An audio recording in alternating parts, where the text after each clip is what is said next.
Avant de partir pour Paris, Moussa Koulibaly est tout d'abord sorti de la caserne Ovar, ici vers 12h30, direction le palais de justice de Nice, où il s'est vu notifier le prolongement de sa garde à vue pour 48 heures supplémentaires. Il était dans une voiture grise, escorté par 3 motards situés à l'arrière. Il était sous un drap blanc entre 2 policiers. Ensuite, Moussa Koulibaly est revenu sous la même escorte. Ici, il est actuellement derrière ces murs en attendant son transfert vers Paris. Durant ces dizaines d'heures de garde à vue, Moussa Koulibaly est resté pratiquement muet. Il a juste avoué sa haine de la France, sa haine des militaires, des policiers et des juifs. Nous avons rencontré son avocate qui l'a assisté durant ces dernières 48 heures de garde à vue. Elle nous décrit le personnage.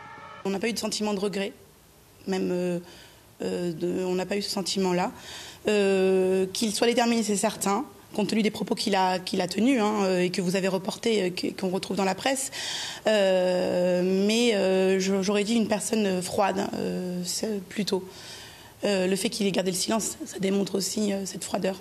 Le système de justice, il s'en fichait de ce qui pouvait lui arriver maintenant, à partir du moment où il a été arrêté. Voilà. Et tout ce qui pouvait lui arriver, tous les droits qui lui sont accordés, puisqu'il est quand même placé en garde à vue, que les faits de terrorisme sont là, malgré tout, il n'y avait aucun intérêt. Voilà. Il ne portait aucun intérêt à tout ce qui pouvait lui arriver par la suite. Aujourd'hui, Maître Lascar n'est plus l'avocat de Moussa Koulibaly car il ne souhaite plus avoir d'avocat. Il attend maintenant son transfert vers la sous-direction antiterroriste à Paris qui devrait intervenir d'ici quelques minutes.